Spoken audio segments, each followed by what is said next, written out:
சற்று ஓய்வெடுங்கள். அவள் வந்து விட்டாள், அவள் வந்து விட்டாள்.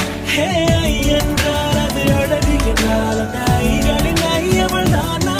ஹே என்றால் அது கடவுள் என்றால் அந்த கடவுளின் துகளவள் தானா? ஐயோ என திகைக்கும் என வியக்கும் ஐகளுக்கெல்லாம் விடுமுறையை அவள் தந்து விட்டாள், அவள் வந்து விட்டாள்.